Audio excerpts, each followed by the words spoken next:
الشيطان الرجيم بسم الله الرحمن الرحيم الحمد لله الذي لا يبلغ مدحته القائلون ولا يحصي نعماءه العادون ولا يؤدي حقه المجتهدون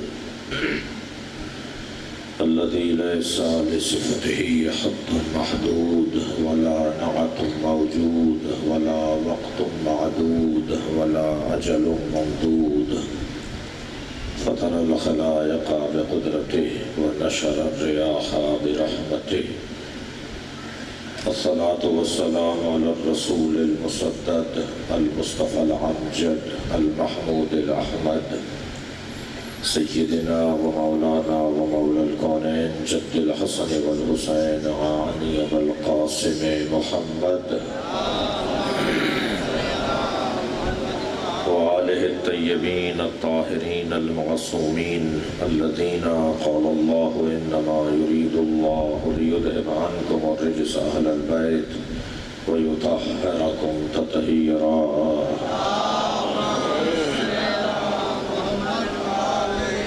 ولعنة الله على أعدائهم أجمعين من يوم عداوتهم إلى قيام يوم الدين أما بعد قال الحكيم في القرآن الكريم بسم الله الرحمن الرحيم يا أيها الذين آمنوا اتقوا الله وكونوا مع الصادقين صلوات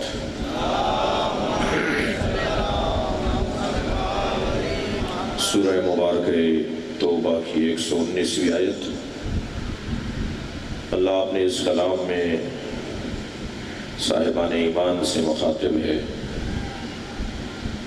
اے صاحبان ایمان تقوی پروردگار اختیار کرو اور سچوں کے ساتھ ہو جاؤ معلوم یہ ہوا کہ سچے ہیں ان کے ساتھ ہونے کا حکم ہے رہنما بنانے کی اجازت نہیں ہے اگر تمہیں سچے مل نہیں رہے تو یہ تمہارا عیب ہے اللہ نے سچوں کو قرار دیا ہے تمہارا کام ہے تم ان کے ساتھ چلو اور سچوں کے ساتھ چلنے کا حکم ہے سچوں کی رہنمائی کرنے کی تمہیں اجازت نہیں ہے تم نہیں بتاؤ گے کہ انہیں کیا کرنا ہے تم نہیں بتاؤ گے کہ انہیں کیسے زندگی گزارنی ہے تمہارا کام نہیں ہے کہ تم اپنے رہنماؤں کی رہنمائی کرو اگر ہر شخص اپنی حدوں کو پہچان لے تو فساد معاشرے سے ختم ہو جائے توجہ ہے برات کی مشکل ہی اس بات میں ہے کہ لوگ اپنی حدوں کو نہیں پہچان پاتے جب انسان اپنی حد کو پہچان لے کہ میں یہاں سے آگے نہیں جا سکتا تو یہی انسان کی معرفت اور اس کی بصیرت کی ایک دلیل ہے جبریل نے بہت ساتھ دیا نبی کا ساتھ چلے مگر ایک مرحلے پہ آگے جبریل کا رک جانا بتاتا ہے کہ محمد محمد ہے جبریل جبریل ہے صلوات پڑھیں محمد و آل محمد لو دنوتو انملتن لحترقتو نبی نے ایک مرتبہ مڑ کے دیکھا کہ اے جبریل کیوں رک گئے کیا ہوا تم تو میرے ساتھ آ رہے تھے فرمایا یا رسول اللہ اگر ایک قدم بھی آگے بڑھا تو جل کر خاک ہو جاؤں گا راکھ ہو جاؤں گا معلوم یہ ہوا کہ جو اس گھرانے کو اپنے جیسا سمجھتا ہے اس کا انجام راکھ ہو جانا ہے توجہ ہے خاتمہ یا رسول اللہ اگر ایک قدم بھی آگے بڑھوں گا تو خاک ہو جاؤں گا راکھ ہو جاؤں گا جل جاؤں گا یہ جبریل کی معرفت ہے نبی کے بارے میں یا اپنے بارے میں میں کہتا ہوں اگر اپنے آپ کو پہچان لیں تو خود بخود نبی بھی سمجھ میں آ جائیں گے اس لیے کہ بہت قاعدہ اور کسوٹی پیغمبر اکرم نے یہ دی ہے من عرف نفسہ فقد عرف ربہ جس نے اپنے آپ کو پہچان لیا اس نے اپنے رب کو پہچان لیا اور جو رب کو پہچان لے گا وہ رب کے رسول کو بھی پہچان لے گا معرفت ذات معرفت الہ کا ذریعہ ہے معرفت ذات معرفت رسول اللہ کا ذریعہ ہے شاید میں ایک موڑ پر آپ کو لے کر آ گیا ہوں اگر آپ کی توجہات میرے ساتھ ہیں جتنے بھی اہل بیت کے دشمنوں کو آپ اٹھا کر دیکھیں، جس نے بھی نبی اور آل نبی کو تکلیف پہنچائی ہے ان کی تاریخ کو آپ اٹھا کر دیکھیں، در حقیقت وہ اپنے آپ کو جانتے نہیں تھے۔ غور فرمائیں گے، اگر انہوں نے اپنے آپ کو جانا ہوتا، اپنے آپ کو پہچانا ہوتا تو انہیں پتا ہوتا کہ انہیں کیا کرنا ہے اور کیا نہیں کرنا۔ بلکہ میں تو ایک اور قدم بالا تر بات کروں کہ جنہوں نے آل رسول کو تنگ کیا ہے وہ انسان کہلانے کے قابل نہیں ہے۔ وہ جو کہا تھا نا ابو بصیر نے، ما اکثر الحجیج ابن رسول اللہ، اے اللہ کے رسول کتنے زیادہ حاجی آئے ہوئے ہیں، کھبے سے کھبا چل رہا ہے، سوئی گر جائے تو آدمی گر جائے تو نظر نہ آئے، اتنا بڑا مجمع آیا ہوا ہے۔ حضرت نے فرمایا کتنے کم حاجی آئے ہوئے ہیں، ما اقل الحجیج و اکثر الزجیج، کتنے کم حاجی آئے ہوئے ہیں اور کتنے زیادہ شور مچانے والے آئے ہوئے ہیں، کتنے کم حاجی آئے ہوئے ہیں اور کتنے زیادہ چیخنے چلانے والے آئے ہوئے ہیں۔ میرے معصوم امام نے فرمایا حاجی بہت کم ہے، شور زیادہ مچانے والے آئے ہوئے ہیں۔ ابو وسیع نے کہا مولا میں تو احرام میں لوگوں کو دیکھ رہا ہوں، یہ ہزاروں کی تعداد، لاکھوں کی تعداد خانہ کعبہ کا طواف کر رہی ہے۔ میرے کسی سنی بھائی کی مزاج پر گرانی نہ آئے، نبی کی حدیث ہے کہ قیامت میں یحشروا بعضهم على صورت الخنازیر وبعضهم على صورت القردہ، میری امت کی ایک بڑی تعداد محشر میں لائی جائے گی جو بعض بندروں کی شکل میں اٹھائے جائیں گے، بعض سوروں کی شکل میں اٹھائے جائیں گے۔ یہ نبی کی حدیث اہل سنت کی کتابوں میں ہے، اور صحیح بخاری میں تو عجیب حدیث ہے کہ نبی فرماتے ہیں کہ بعض میرے زمانے کے میرے ساتھ رہنے والے کلمہ گو ایسے ہوں گے کہ جنہیں میں اپنے قریب نہیں آنے دوں گا، آب کوثر سے انہیں سیراب نہیں کروں گا، اور میں انہیں کہہ دوں گا کہ تم میرے دنیا سے جانے کے بعد دین سے پھر گئے تھے۔ بھائی اور احتیاط سے کتنا بولوں گا میں، صلوات پڑھیں ذرا محمد و آل محمد۔ جی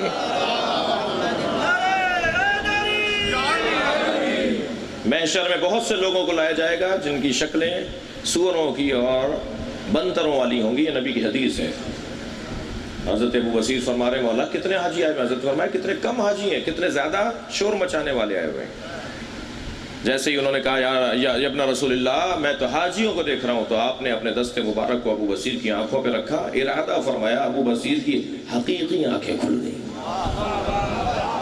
وہ جو چشمے سر سے دیکھ رہے تھے نا، اب چشمے جان دیکھنے لگ گئی، اور ابو بصیر نے کیا دیکھا کہ جانور ہیں جو خانہ کعبہ کا طواف کر رہے ہیں، کوئی انسان ہے جو خانہ کعبہ کا طواف کر رہا ہے۔ انہیں تو یہ انسان جنہوں نے تکلیف پہنچائی ہے، حقیقت ان کی کیا ہے یہ انہیں مرنے کے بعد زیادہ احساس ہوا ہوگا۔ اپنی حدوں کو نہیں پہچانا، یہ اپنے آپ کو جانتے نہیں تھے، اپنے آپ کو جانتے ہوتے تو ایسا نہیں کرتے۔ امام حسین، خانوادہ حسین، خانوادہ پیغمبر کے ساتھ جو ظلم و زیادتی ہوئی وہ تو وقت گزر گیا، اور جیسے جیسے شعور بشر ترقی کرتا جا رہا ہے، حسین علیہ السلام ہوتے جا رہے ہیں۔ میری مراد ہے کہ امام کی عظمت اور روشن ہوتی چلی جا رہی ہے، اور وہاں اذیتیں پہنچانے والوں کی مذمت بڑھتی چلی جا رہی ہے۔ آج کوئی اپنے بچوں کا نام یزید رکھنے کو تیار نہیں ہے، اور اگر کوئی یزید رکھ بھی لے نام تو آپ کو ناراض ہونے کی ضرورت نہیں ہے۔ میرا تو عقیدہ ہے کہ وہ جوان ہونے سے پہلے نام بھی بدلے گا، کام بھی بدلے گا، چھوڑ کر آ جائے گا، وہ اس طرف غور کرے گا، تحقیق کرے گا، یہ سبب بنے گا کہ اپنے اوپر غور کرے۔ کونوا مع الصادقین، سچوں کے ساتھ ہو جاؤ، سچے ہیں ان کے ساتھ ہو جاؤ۔ عزیزان گرامی، آج کی گفتگو میں عرض یہ کروں کہ ہر شخص مضبوط تحفظ چاہتا ہے۔ انسان فطرتاً، انسان جبلتاً مضبوط تحفظ کو چاہتا ہے۔ کون سے ادارے میں نوکری کی جائے کہ جہاں پر تنخواہ محفوظ ہو، جہاں حقوق محفوظ ہو؟ کون سے کالج سے تعلیم حاصل کی جائے کہ جہاں کی ڈگری اس کے کام آئے؟ کون سے ادارے میں، کون سے بینک میں اپنا پیسہ رکھا جائے جہاں پیسہ لٹنے کا اندیشہ نہ ہو، بینک بیٹھنے کا اندیشہ نہ ہو؟ کون سے ملک میں سرمایہ گزاری کی جائے جس ملک میں امن و امان ہے اور تحفظ ہے؟ ہر شخص، ہر کام، حتیٰ ہم کسی ایسی جگہ پر کہ جہاں سواریوں کو لے لیجئے، تعلیمی دنیا میں کوئی ایک ایسا موضوع نہیں ہے کہ جس میں، حتیٰ یہ شادی بیاہوں کے مسائل، یہ گھریلو مسائل، یہ چھوٹے کاروبار یا بڑا کاروبار انسان وہاں کرتا ہے جہاں اس کو تحفظ اس کا یقینی ہو۔ انسان کے پاس سب سے زیادہ بڑا سرمایہ کیا ہے؟ مال۔ مال سے زیادہ بڑا سرمایہ کیا ہے؟ جان۔ جان سے بڑا سرمایہ کیا ہے؟ اولاد۔ اولاد سے زیادہ سرمایہ کیا ہوگا؟ دین۔ مال، اس کے بعد مال قربان کر دیتا ہے یہ اپنی جان کے اوپر۔ مال سے بڑا سرمایہ جان، جان سے بڑا سرمایہ اولاد ہے، یہ اپنی جان قربان کر دیتا ہے اپنی اولاد پر۔ اگر کوئی ڈکیت، کوئی راہزن، کوئی مارنے والا، کوئی قاتل، کوئی ظالم قتل کرنے لگے تو یہ کہتا ہے پہلے مجھے مارو، میرے بچے کو چھوڑ دو، مجھے لے لو، اسے چھوڑ دو۔ باپ ماں یہی رشتہ، یہ اپنی اولاد کو بچا لیتا ہے اور اپنی جان کو قربان کر دیتا ہے، اپنی جان سے زیادہ اپنی اولاد کو عزیز رکھتا ہے۔ مگر ایک اور مرحلہ بھی ہے، اولاد سے زیادہ کوئی عزیز ہے؟ میں نہیں سمجھتا امام حسین کے چاہنے والوں کے لیے اس منزل پر کوئی تعجب کی بات ہے۔ امام حسین کے چاہنے والوں کے لیے یہاں کوئی سوال باقی ہے، اولاد سے زیادہ کون قیمتی ہے؟ کیا خوب جملہ ہے حضرت آیت اللہ شہید باقر الصدر کا، فرماتے ہیں اسلام اتنا قیمتی ہے کہ حسین اپنا گھرانہ قربان کر دیتے ہیں۔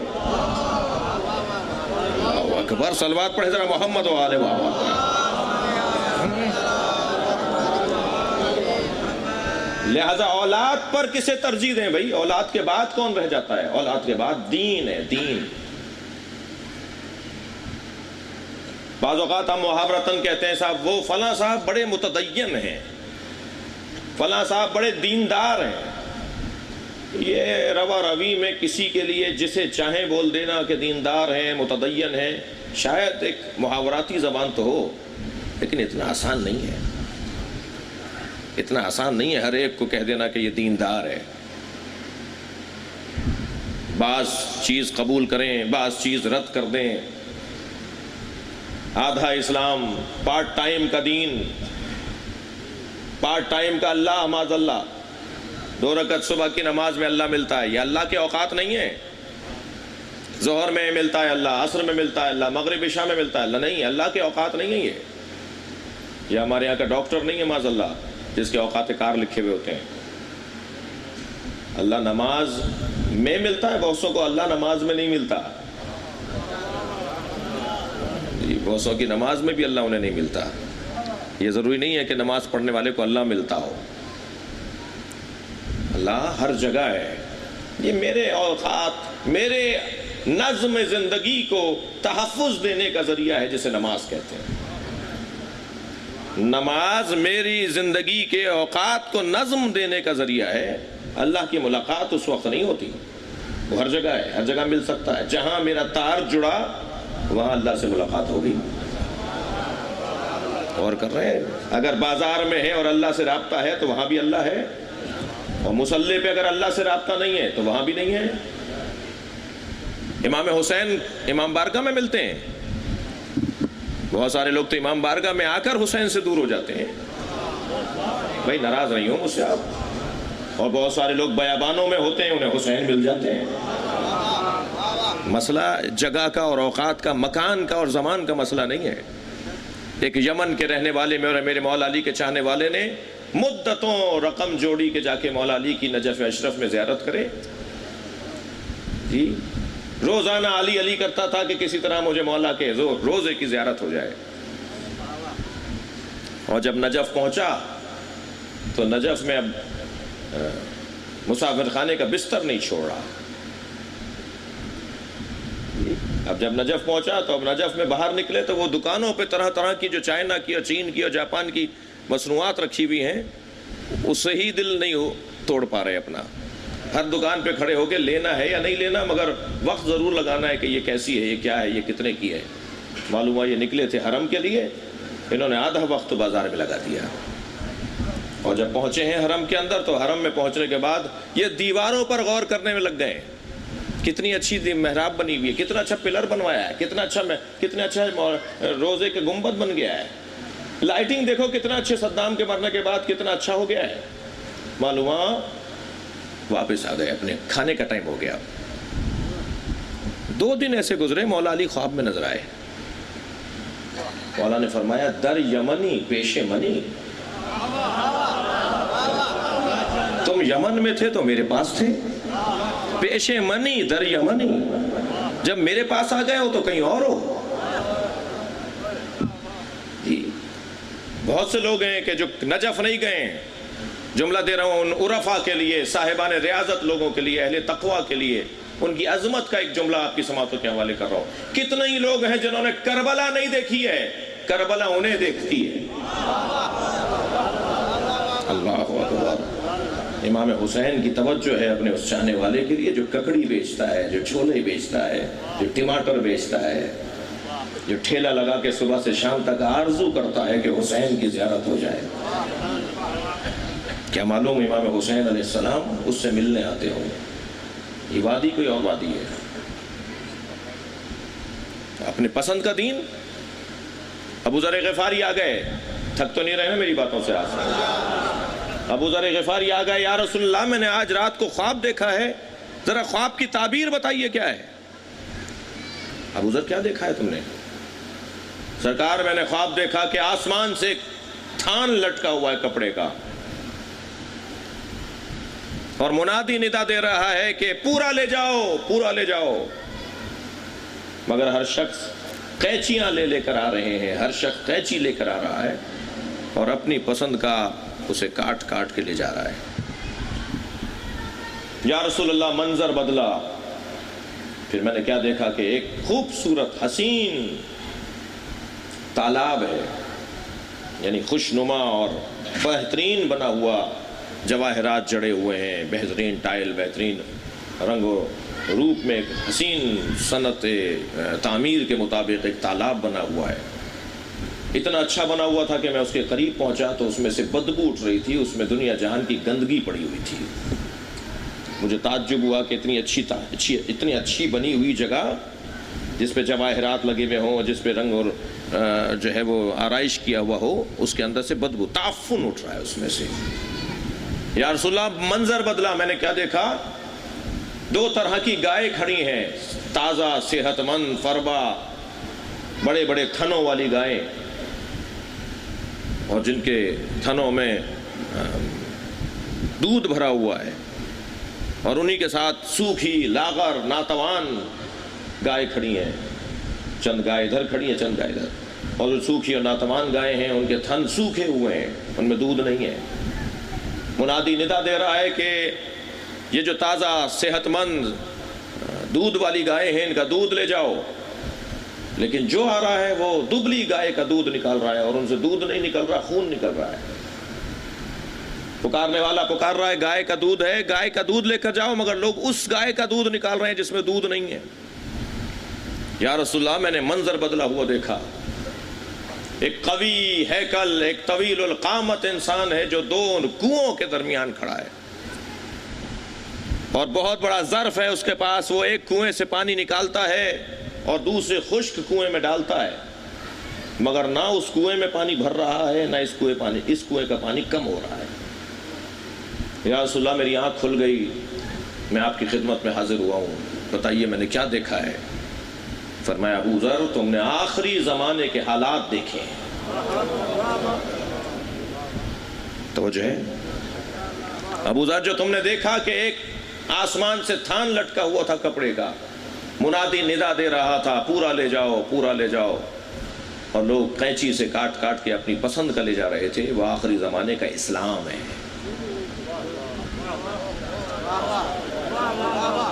توجہ کر رہے ہیں حضرات؟ وہ آخری زمانے کا اسلام ہے۔ پکارا جائے گا پورا لو، پورا لو، لوگ اپنی پسند کا لیں گے۔ جو ان کی پسند کا اسلام ہوگا اسے لیں گے، جو ان کی پسند کا نہیں ہوگا کہیں گے یہ ملا کی بنائی ہوئی باتیں ہیں، یہ میرے الفاظ ہیں، یہ مولوی کی بنائی ہوئی باتیں ہیں، یہ ہمیں سمجھ میں نہیں آتا، ہم نہیں مانتے اس بات کو، میرا نظریہ یہ ہے، میں نہیں مانتا۔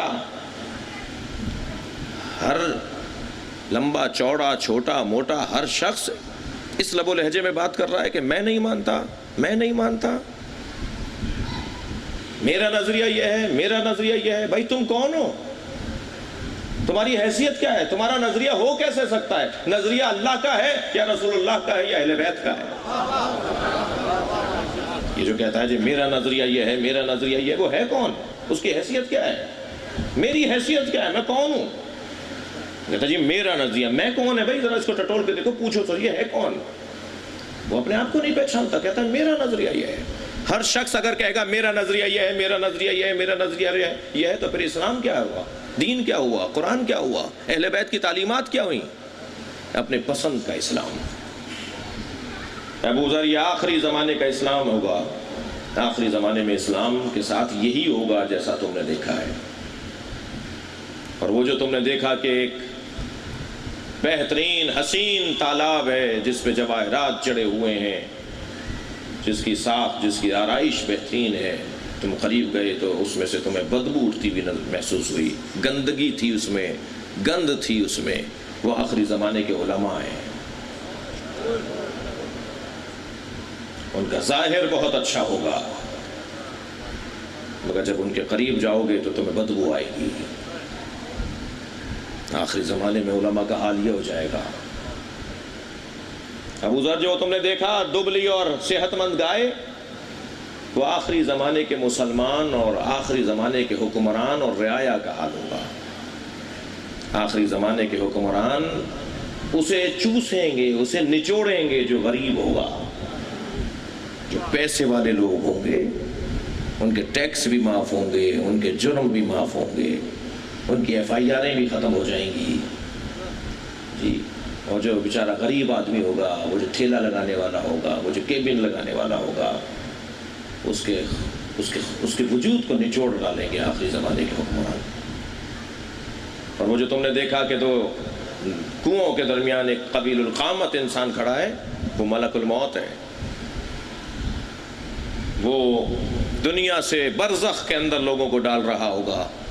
روزانہ ناگہانی اموات ہوں گی، مگر نہ دنیا میں جینے والوں کی تعداد کم ہوگی، نہ برزخ کا پیٹ بھرے گا، مسلسل اموات کے باوجود۔ عزیزان گرامی،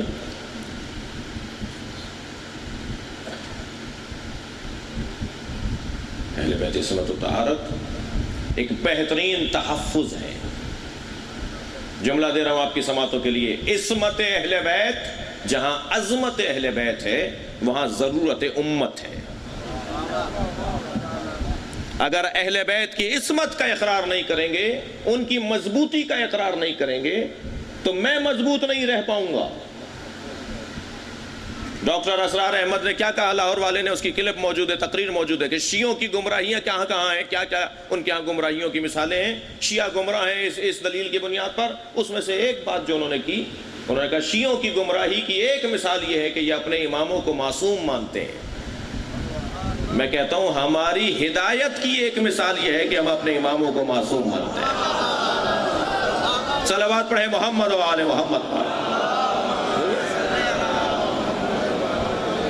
میں موٹی سی بات کر رہا ہوں، اگر ہم نے معصوم نہیں مانا ہادیان دین کو، ائمہ اہل بیت کو، یا جسے تم بڑا مانتے ہو، اگر تم نے اسے معصوم نہیں مانا تو یہ کیسے ثابت ہوگا کہ جو وہ دے رہے ہیں وہ سالم ہے؟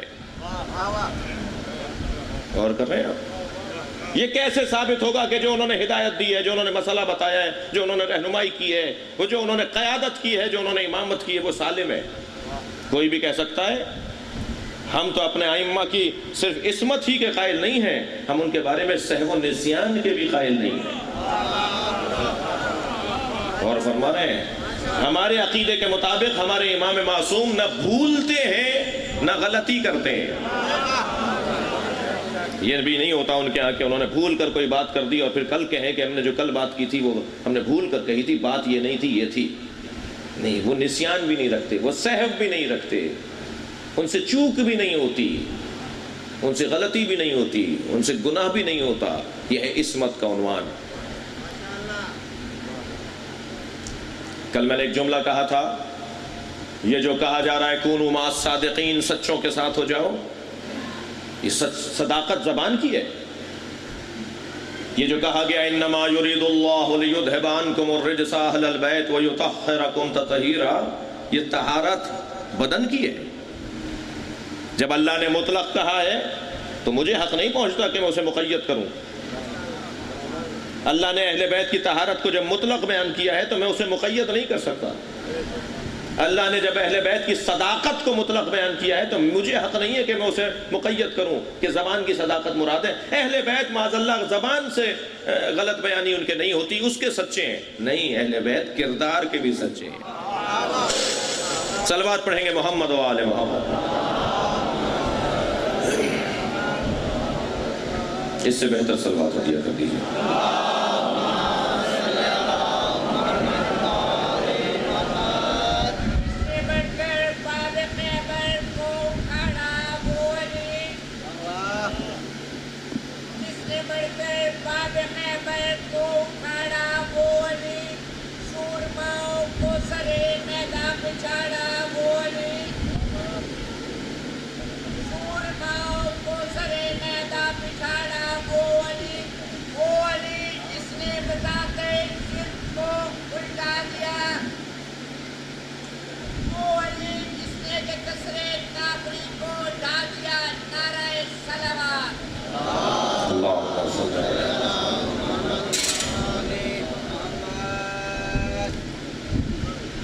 کچھ بجلی کی، کچھ ادارے برق کی برق ریزیاں لگ رہی ہیں۔ آپ کی توجہات میرے ساتھ رہیں گی تو میں اپنے بیان کو ایک منزل دوں گا۔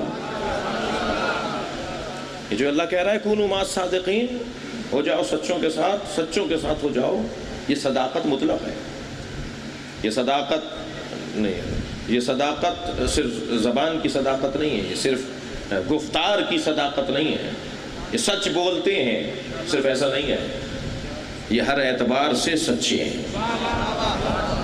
یہ مطلق سچے ہیں، یہ ہر اعتبار سے سچے ہیں۔ ایسے ہی طہارت بھی ان کی مطلق ہے۔ ایسے ہی وہ آیہ کریمہ قل لا اسألکم علیہ اجرا الا المودۃ فی القربى، کیا خوب نقن صاحب نے تفسیر کی ہے، میں نے پچھلے خمسے کے اندر اس کو بیان کیا تھا، صرف گزرتا ہوا عرض کر رہا ہوں۔ جی یہ کب کہا ہے پیغمبر نے کہ مجھے رسالت کی اجرت نہیں چاہیے مگر یہ کہ میرے قرابت داروں سے مودت کرو؟ یہ کب کہا ہے پیغمبر نے؟ نقن صاحب فرماتے ہیں قربہ مطلق ہے، اللہ کہلوا رہا ہے، نبی کہہ رہے ہیں۔ یہ نبی کے قربہ ہیں یا اللہ کے قربہ ہیں؟ یہ اللہ کے قربہ ہیں، جن کا اللہ سے قرب شدید ہے ان سے مودت۔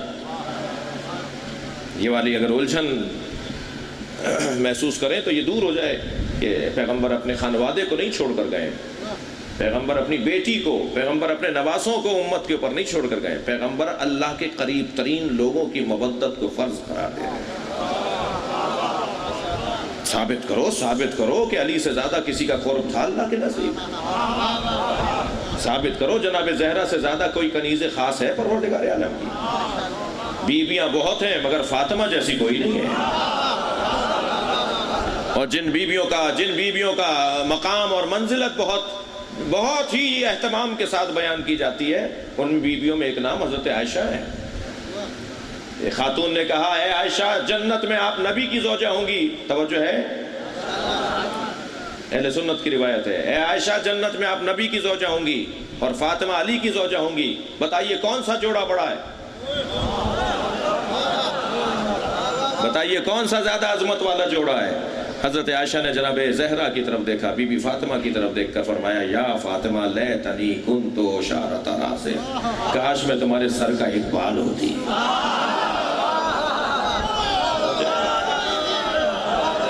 صلوات پڑھیں گے محمد و آل محمد۔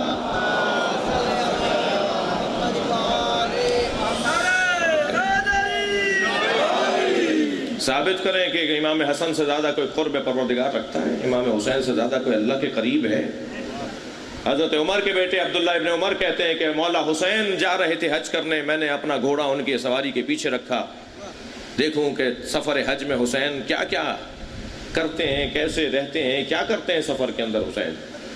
عبداللہ ابن عمر کہتے ہیں کہ نصف شب میں نے دیکھا کہ حسین اپنے خیمے سے باہر نکلے، مشعل ہاتھ میں ہے، مسلح ہاتھ میں ہے، حسین بیابان میں چلے گئے، تنہائی میں، اندھیرے میں بھی قریب جا کر مسلح بچھا کر بیٹھ گیا۔ میں نے دیکھا حسین نے نماز شب شروع کی، نماز تہجد شروع کی، اور جب حسین نماز تہجد کے آخری سجدے کو ادا کر رہے تھے تو حسین اس تسبیح کو پڑھ رہے تھے، سبوح قدوس ربنا ورب الملائکۃ والروح۔ عبداللہ ابن عمر کہتے ہیں میں نے پورے صحرا کے کنکریوں کو حسین کے ساتھ پڑھتے ہوئے سنا۔ کوئی ثابت کرے امام حسین سے زیادہ کسی کا قرب ہے اللہ سے؟ کوئی ثابت کرے امام حسن سے زیادہ کوئی قرب پروردگار رکھتا ہے؟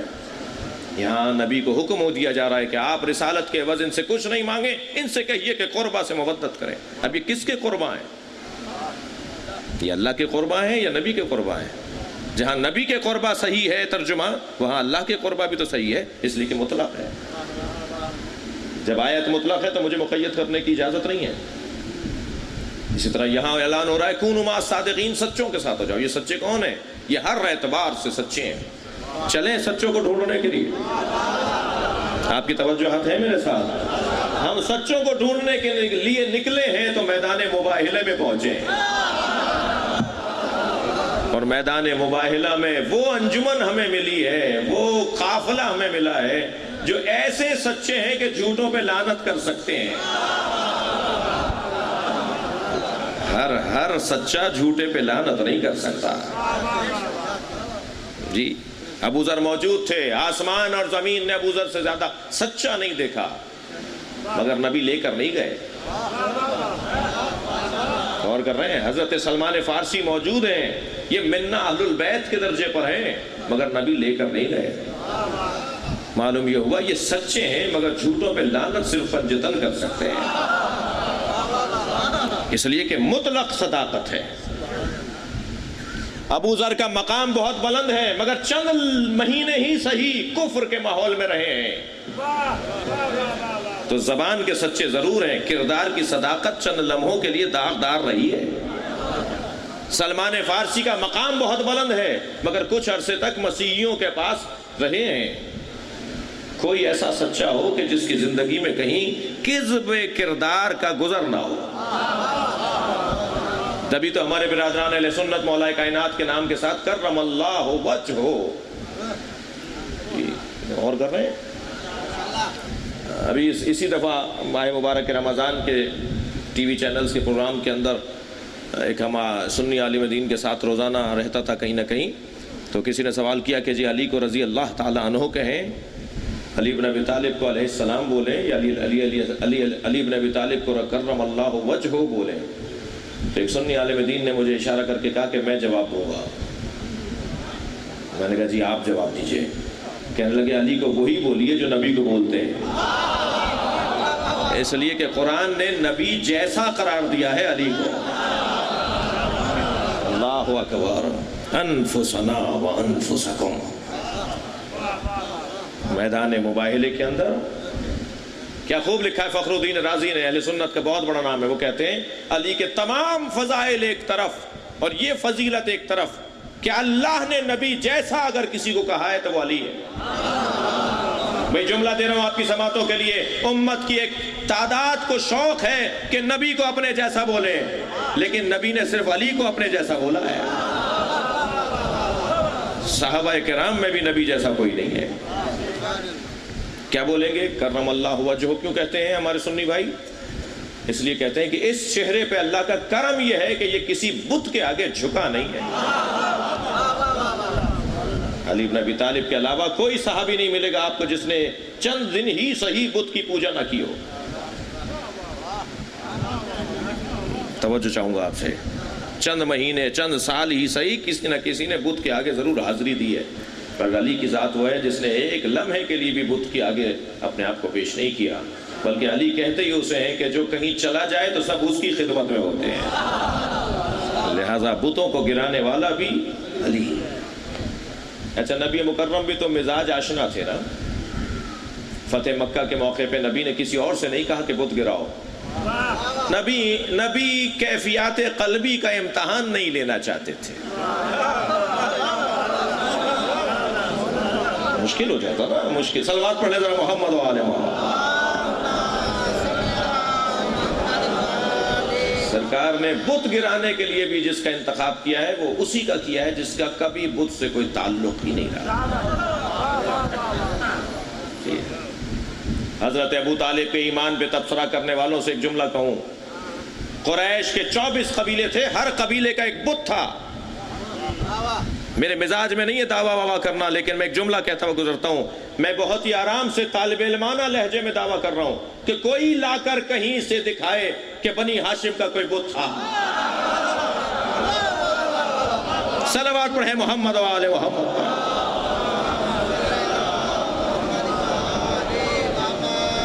موحد خانوادہ ہے، دین حنیف پر رہنے والا خانوادہ ہے۔ یہ صداقت مطلق صداقت ہے، ہر اعتبار سے صداقت۔ صداقت بے اعتبار وعدہ، زبان کی صداقت۔ صداقت بے اعتبار عہد، صداقت بے اعتبار خبر، ہر اعتبار سے صداقت۔ یہ جو بولتے ہیں وہ وہی بولتے ہیں جو ہوتا ہے، نہ ایک حرف زیادہ نہ ایک حرف کم۔ جی، یہ اپنے جیسوں سے، یعنی اپنے امت سے، اپنے چاہنے والوں سے، اپنے زمانے کے لوگوں سے اگر کوئی وعدہ کر لیں تو اسے پورا کرتے ہیں۔ ابو وسیع جا رہے ہیں حج کرنے کے لیے، بصرے کے اپنے ہم وطن لوگوں کے گھر پر ایک ایک سے جا کر رخصت لے رہے ہیں۔ میں حج کرنے جا رہا ہوں، مجھے اجازت دے دو، مجھے معاف کر دو، اپنے حق جو میری گردن پر ہیں انہیں معاف کر دو۔ دروازوں پر محلے میں گزر رہے تھے، ایک گھر ایک دم سامنے آیا، کچھ دیر کے لیے رکے۔ یہ تو وہ ہے کہ ساری برائیاں اسی گھر میں ہوتی ہیں، پورے شہر کا بدنام انسان، پورے شہر کا بد کردار انسان، ہر برا آدمی اس کے پیچھے کھڑا ہے۔ ابو وسیع نے وہ دروازہ نہیں بجایا، آگے چلے گئے۔ جب رخصت ہونے لگے کہ بصرے سے وہ مجمع جو رخصت کرنے کے لیے آیا ہوا ہے سارا شہر، اس میں وہ بد کردار انسان بھی کھڑا ہے۔ ابو وسیع کا گھوڑا قریب سے گزرا تو وہ نزدیک ہو کر کہتا ہے، ابو وسیع میں اس قابل نہیں تھا کہ آپ میرے دروازے پر آتے، کہ بد کردار ہوں، برا ہوں، مجھے پتا ہے میں کون ہوں، اور آپ نے صحیح کیا۔ لیکن ابو وسیع جب آپ مکے میں حج کر لیں تو مدینے میں میرے مولا صادق کی خدمت میں جائیں گے، تو مولا کو میرا سلام کہیے گا، اور مولا سے کہیے گا، مولا کیا مجھ جیسوں کی بخشش بھی ہے؟ جو اتنی برائیاں کر لیتے ہیں نا، پھر وہ کہتے ہیں اور صحیح اور صحیح، 20 سال سے برے کام کر رہے ہیں، اب کیا بخشش ہوگی؟ اور صحیح۔ وہ مسلسل دلدل میں گھرتے اور گرتے چلے جاتے ہیں۔ ابو وسیع مولا سے جا کے سلام کہنا اور کہنا کیا مجھ جیسوں کی بخشش ہے؟ ابو وسیع کہتے ہیں میں مکے سے جب مدینہ پہنچا مولا صادق کی خدمت میں، تو میرے پاس صندوق میں مولا کی امانتیں تھیں، مولا کے لیے جو لوگوں نے ہدیے نذورات بھیجے تھے، خطوط بھیجے تھے، مولا کے لیے پیغامات بھیجے تھے، وہ مولا کو میں دیتا رہا، مولا فلاں نے یہ بھیجا ہے، مولا فلاں نے یہ بھیجا ہے، فلاں چاہنے والے نے یہ بھیجا ہے۔ ابو وسیع کہتے ہیں جب میں نے سب پہنچا دیا تو امام نے فرمایا اور کچھ بھی پیغام؟ کہ مولا جو مجھے ملا تھا وہ میں نے پہنچا دیا۔ حضرت فرمایا اور سوچو کوئی اور پیغام رہ گیا؟ کہ نہیں مولا میں نے سارے پیغام پہنچا دیے۔ کہ نہیں وہ سلام پہنچاؤ جو تمہارے شہر کے گنہگار ترین فرد نے مجھے بھیجا ہے۔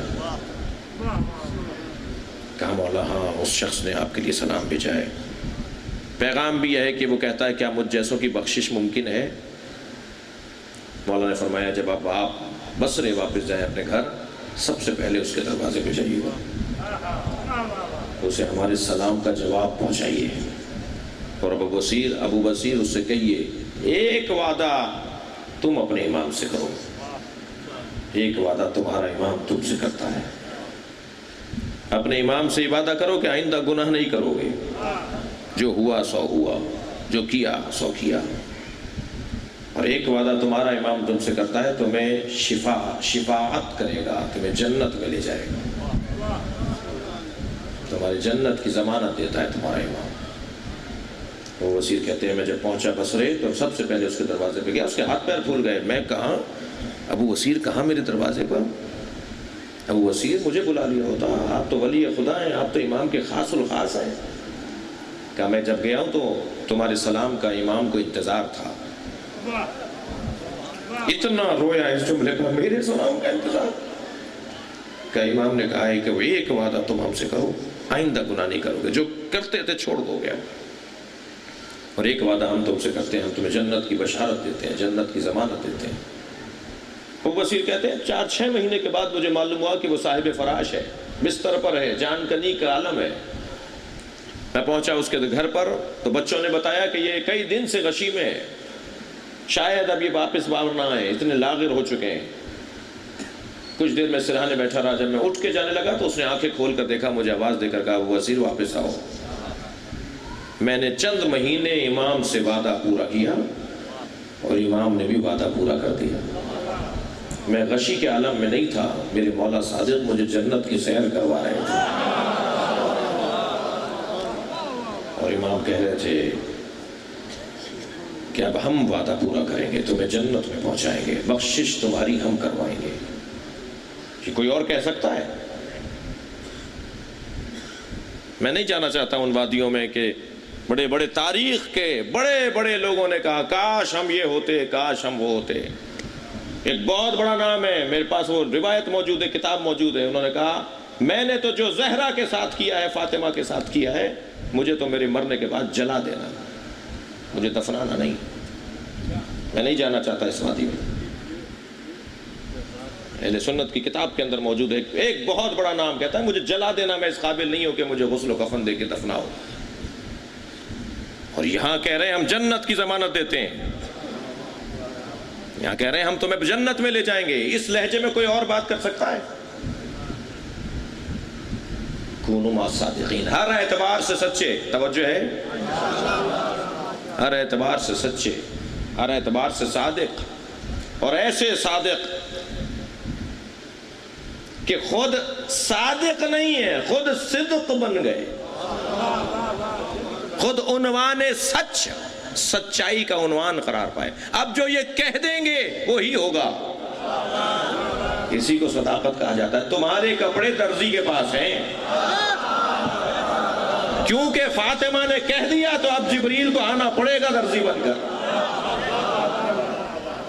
ایک جوڑا سرخ رنگ کا ہے اور ایک جوڑا سبز رنگ کا ہے، جو جنت سے جوڑے آ رہے ہیں حسنین کے لیے، ایک کا رنگ سبز ہے، ایک کا رنگ سرخ ہے۔ جو سبز جوڑا ہے وہ حسن کا ہے، ہرا جوڑا، اور جوڑا سرخ رنگ کا ہے وہ حسین کا ہے۔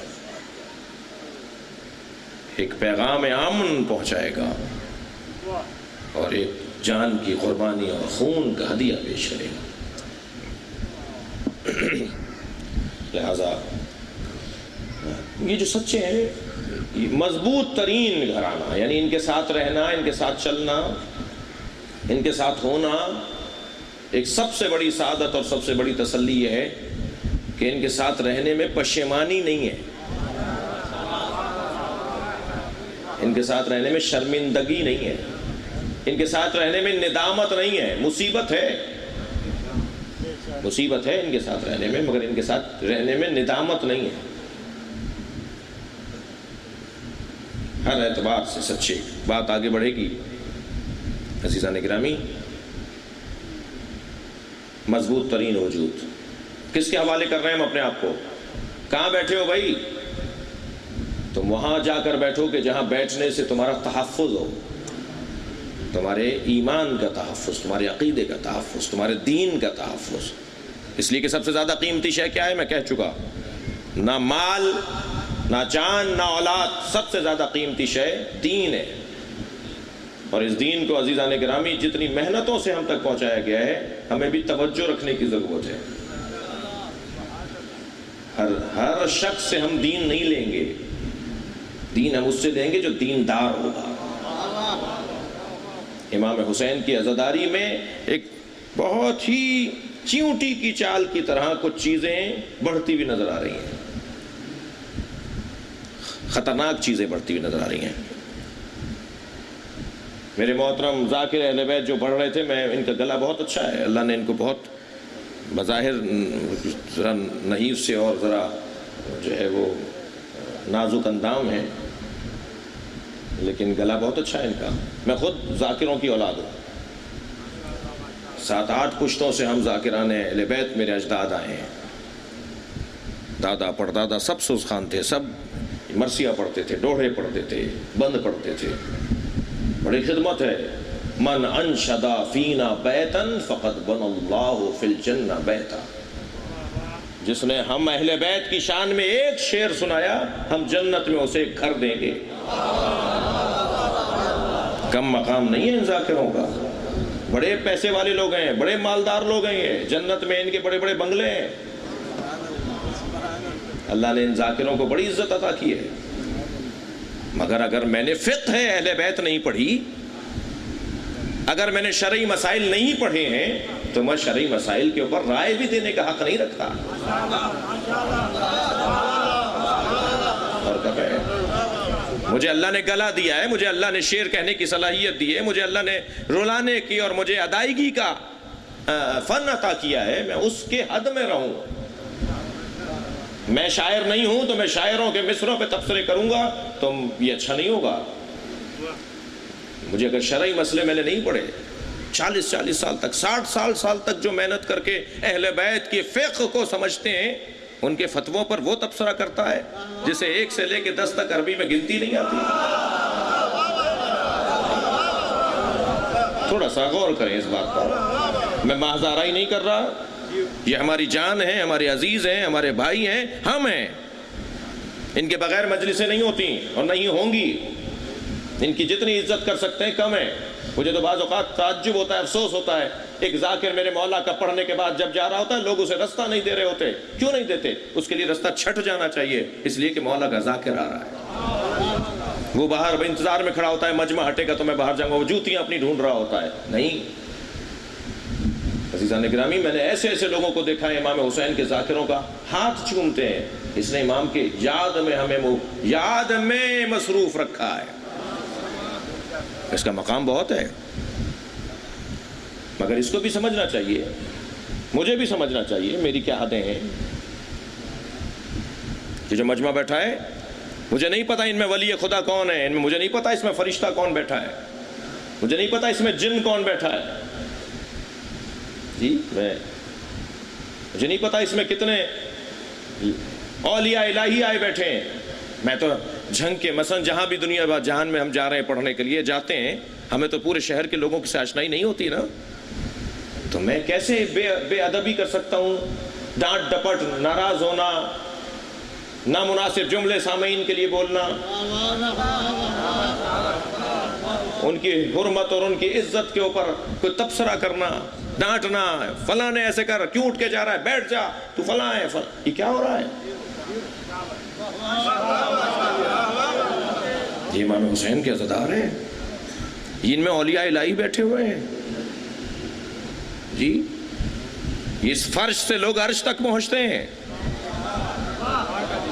ان کے برابر میں رسول اللہ بیٹھے ہوئے ہیں، ان کے برابر میں امام سجاد کہیں آ کے بیٹھے ہیں، ان کے رونے کی آواز کے ساتھ امام سجاد کے رونے کی آواز ملتی ہے۔ میں ان کو بے حرمتی کروں، ان کی بے عزتی کروں، ان کے لیے ناسزا نامناسب جملہ کہوں؟ مجھے اپنی حدوں کو پتہ کرنا چاہیے، معلوم کرنا چاہیے۔ عزیزان گرامی، بڑا مقام ہے مجلس کے بانی کا، بڑا مقام ہے مجلس کے ذاکر کا، مگر ان دونوں پر آپ کا مقام زیادہ ہے۔ بانی سے زیادہ فضیلت عزادار کی اور سامع کی ہے، ذاکر سے زیادہ فضیلت عزادار کی اور سامع کی ہے۔ من بکا او ابکا او تباکا، جو رویا، جس نے رلایا، جس نے رونے کا ماحول بنایا۔ جو رویا آپ، جس نے رلایا میں، جس نے رونے کا ماحول بنایا بانی، تیسرے نمبر پہ بانی، دوسرے نمبر پر ذاکر، پہلے نمبر پر نبی کے نزدیک حسین کا رونے والا۔ اس لیے کہ یہ رونے والا میرا پابند نہیں ہے، یہ رونے والا بانی کا پابند نہیں ہے، یہ رونے والا کہیں نوحہ اٹھائے گا، یہ رونے والا کہیں مرثیہ اٹھائے گا، خود پڑھے گا، رولے گا۔ اس کی فضیلت تو اتنی ہے کہ مجھے تو اہتمام کی ضرورت ہے کہ مجلس ہوگی تو پڑھوں گا، یہ مجلس کریں گے تو مجلس ہوگی، مگر آپ ہر حال میں ذکر حسین میں مبتلا رہ سکتے ہیں۔ آسٹریا کے رہنے والے ایک جوان نے مجھ سے کہا، آسٹریلیا نہیں آسٹریا، وہ کہنے لگا کہ اس علاقے میں کسی اپنی نوکری اپنے کاروبار کے لیے گیا، پہلا محرم، دوسری محرم آ گئی، تیسری محرم آ گئی، عاشورہ شروع ہو گیا، پانچویں محرم آ گئی، کوئی مجلس مجھے نہیں مل رہی تھی، تو میں نے خواب میں امام حسین کو دیکھا، فرمایا تم تنہا نہیں ہو، فلاں نوحے کی کتاب اٹھاؤ، ہمارا نوحہ پڑھو اور رو، تم اپنے آپ کو تنہا نہیں سمجھو، ہم تمہیں دیکھ رہے ہیں، ہم دیکھ رہے ہیں کہ تم ہمارے ذکر میں کتنے مبتلا ہو، کتنا ہمیں چاہتے ہو۔ یہ جو سامع ہے نا، یہ تو کہیں نوحہ مرثیہ اٹھائے گا، کوئی مولا کے مصائب کا جملہ، کوئی مقتل کی کتاب اٹھا کے پڑھے گا اور اس کے بعد رو کر اپنے ثواب کو حاصل کر لے گا، بڑا مقام ہے صداروں۔ چلیے اپنے ذہنوں کو کچھ دیر کے لیے کربلا لے چلیے، اللہ آپ کے بدنوں کو بھی بار بار کربلا لے جائے، جو اب تک کربلا نہیں گئے ہیں اللہ انہیں کربلا کی زیارت نصیب کرے۔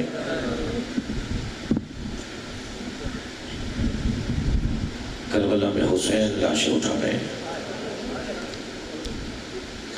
کون سی مصیبت ہے میرے مولا حسین کی جس کو میں بیان کروں، آپ سنیں اور ہماری آنکھوں میں آنسو نہ آئے۔ ہر مصیبت پہ آنکھوں میں آنسو آ جاتے ہیں۔ سلام ہو فرزند زہرا پر، شب عاشور جب امام حسین نے مناجات پڑھنا شروع کی ہے اور میرے مولا نے دنیا کی بے ثباتی اور دنیا کی بے وفائی پر میرے مولا نے اللہ سے مناجات کی ہے، تو وہ جملے جناب زینب نے سن لیے۔ ایک بی بی دوڑتی ہوئی امام حسین کے پاس آئی کہ مولا زینب بے ہوش ہو گئی ہے۔ میرے مولا آئے ہیں بی بی کے خیمے میں، جناب زینب بے ہوش ہو چکی تھی، پیشانی پہ ہاتھ رکھ کے سورہ شفا پڑھی حسین نے۔ جناب زینب نے آنکھیں کھول دیں، فرمایا بہن زینب یہ کیا حال ہے، کیوں ایسا ہو گئی ہو، کیوں کر رہی ہو ایسا، ہمت کرو، حوصلہ کرو۔ کہ بھائی مجھے لگتا ہے کہ کل آنے والا دن میرا گھر اجاڑ دے گا۔ آپ کی مناجات بتا رہی ہیں کہ کل آپ کی زندگی میں دن مکمل ہونے والا نہیں ہے۔ فرمایا ہاں زینب ایسا ہی ہے۔ کہ بھائی کیا ہوگا مجھے بتائیے۔ اپنی بہن کا ہاتھ پکڑا اور بیابان میں آئے، فرمایا یہاں میرا علی اکبر ایڑی پھر گیا، اجرکم اللہ، اجرکم اللہ، خدا کسی غم میں نہ رلائے۔ کچھ اور آگے بڑھ کے فرمایا یہاں قاسم گھوڑوں کی ٹھاپوں سے پامال کیا جائے گا۔ اے زینب یہاں میرے عباس کے بازو کٹیں گے۔ اور ایک مرتبہ میرے مولا نے فرمایا زینب آؤ ایک جگہ میں لے چلوں، وہاں میری ماں زہرا آ چکی ہے، جہاں میں گھوڑے سے گرایا جاؤں گا۔ وہ نشیب کربلا، وہ گودال کربلا، وہ قتل گاہ حسینی، جہاں میں گھوڑے سے گروں گا، میری بہن یہاں مجھے ذبح کیا جائے گا۔ اور جناب زینب کو کچھ امور سونپے جناب امام حسین نے، اور پھر صبح عاشور نمودار ہوئی ہے زداروں۔ صبح سے لاشیں اٹھا رہے ہیں حسین، صبح سے لاشیں اٹھا رہے ہیں، اور لاشیں حسین نے ایسے ایسے لاشیں اٹھائیں کہ جس پہ ہر لاشے پر اگر میں اور آپ غور کریں کہ کیا کیا حسین نے، کیسے اٹھایا حسین نے، تو ہماری آنکھوں سے آنسو ٹپکنا شروع ہو جاتے ہیں۔ ایک لاشا تو وہ ہے جسے وہ اٹھا کر لائے حسین، مگر اس کے ٹکڑے اٹھا کر لائے، اجرکم اللہ، اجرکم اللہ۔ اور وہ بچہ جس کو اٹھا کر لائے ہیں وہ یتیم امام حسن ہے، لا کے رکھا ہے گنج شہیدہ میں۔ اے بہن زینب اس کی ماں کو بلا کر لے آؤ۔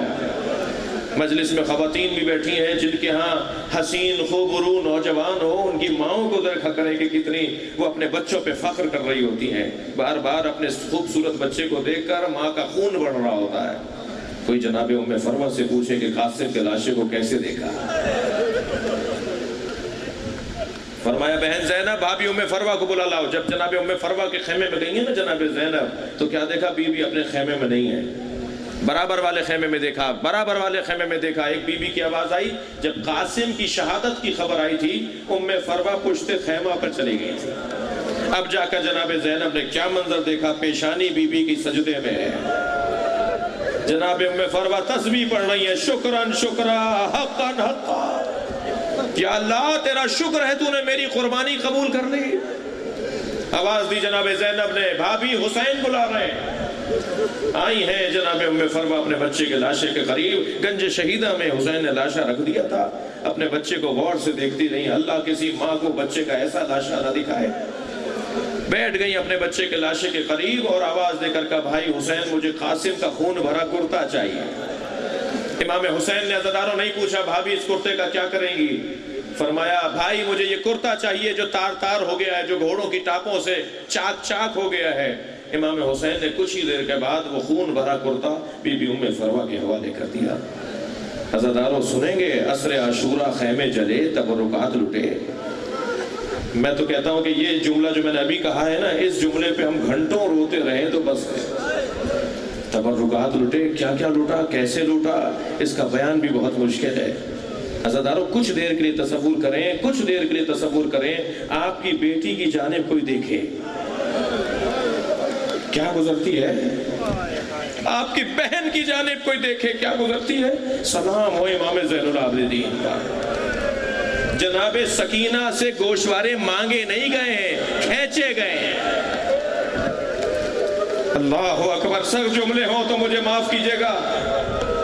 جناب فاطمہ کبریٰ کہتی ہیں، فاطمہ کبریٰ کہتی ہیں کہ ایک شخص نیزہ اٹھائے میرے قریب آ رہا تھا، میں نے اپنی حفاظت کے لیے دوڑ کی کیفیت اختیار کی، میں دوڑنے لگی کہ کسی طرح کہیں جا کر اپنے آپ کو بچاؤں، تو نیزے کی انی میرے سر میں آ کے لگی۔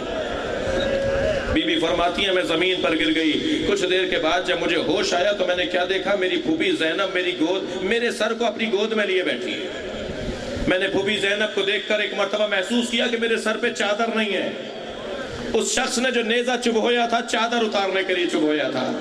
بی بی کہتی ہیں میں نے فوراً پھوپھی سے کہا سر پہ ہاتھ رکھ کے، پھوپھی میرے سر پہ چادر نہیں رہی۔ تو زینب کی آواز آئی تمہاری پھوپھی کے سر پہ بھی چادر نہیں ہے۔ اللہ اکبر، مجھے نہیں معلوم آپ رونا چاہ رہے ہیں یا نہیں مصائب امام حسین پہ، کربلا کی مصیبتوں پر۔ بڑا عجیب منظر ہے جب یہ قافلہ مدینے پہنچا ہے نا، یہ بیویوں کے زیور اتارنے والے، یہ بیویوں سے زیور چھیننے والے لوگ، جب یہ قافلہ مدینے پہنچا ہے تو شام میں کچھ تبرکات واپس آئے تھے، شام میں کچھ تبرکات واپس آئے۔ ان تبرکات کے مل جانے کے بعد ہر ایک بیوی نے اپنی اپنی گٹھڑی اٹھائی ہوئی تھی۔ جناب ام فروہ نے بھی گٹھڑی اٹھائی ہوئی ہے، اپنے سینے سے لگائی ہوئی ہے۔ جب یہ مدینے پہنچی ہیں فرمان لگی میرے اونٹ کو جنت البقیع لے جاؤ۔ مادر حضرت قاسم زوجہ امام حسن مجتبیٰ جب مدینے پہنچی ہیں تو کہا میرا اونٹ جنت البقیع لے جاؤ۔ جب جنت البقیع میں اونٹ بیٹھا ہے نا تو گئی ہیں قبر امام حسن کے قریب، اپنی گٹھڑی کھولی ہے، خون بھرا کرتا نکالا ہے، امام حسن کی قبر پر پھیلا کر کہا میرے والی تمہارے بچے کی نشانی لے کر آئے، اجر و کمل اللہ، اجر و کمل اللہ۔ قاسم نے وفاداری کا حق ادا کر دیا۔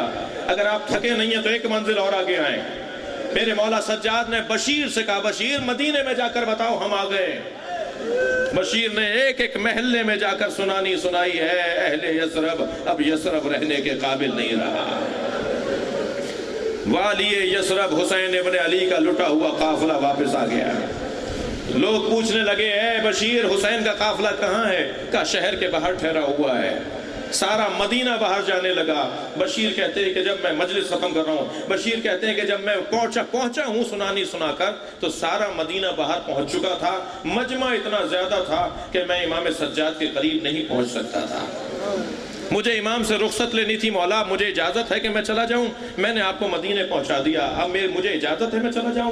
میں دور سے امام کو دیکھ رہا تھا، مجمع کی اس جانب سے امام نے مجھے دیکھا، امام نے ایک اشارہ کیا، میں امام کے اشارے کو سمجھا کہ امام مجھے بلا رہے ہیں۔ سنیں گے عزیزارو، بشیر کہتے ہیں میں مجمع کو چھانٹتا ہوا کاٹتا ہوا امام کی خدمت میں گیا، مولا مجھے اب اجازت ہے کہ میں چلا جاؤں، میں نے آپ کو مدینے پہنچا دیا۔ تو ایک مرتبہ خیمے سے ایک بی بی کی آواز آئی، میرے مولا سجاد خیمے میں گئے ہیں، پلٹ کر جب واپس آئے تو ایک رومال تھا جس میں کچھ بندھا ہوا تھا۔ فرمایا میری پھوپھی زینب نے کہا ہے کہ تم نے سارے رستے ہماری خدمت بہت کی ہے اور ہم کسی کا احسان اپنی گردن پر نہیں رکھتے، میری جانب سے یہ ہدیہ قبول کر لو۔ بشیر کہتا ہے کہ مجمع اتنا تھا کہ میں نے وہاں رومال کھولا نہیں کہ اس میں کیا ہے۔ جب میں دور پہنچا اور میں نے جا کے رومال کھولا تو بیویوں کے زیورات تھے۔ اللہ اکبر، چھیننے والوں سے کوئی کہے اگر تم نے مانگا ہوتا تو زینب اپنے زیور دے دیتی۔ بشیر یہ ہمارا ہدیہ ہے، اسے قبول کر لو۔ اللہ لعنت اللہ علی قوم الظالمین۔ یا اللہ ہماری اس عبادت کو قبول فرما۔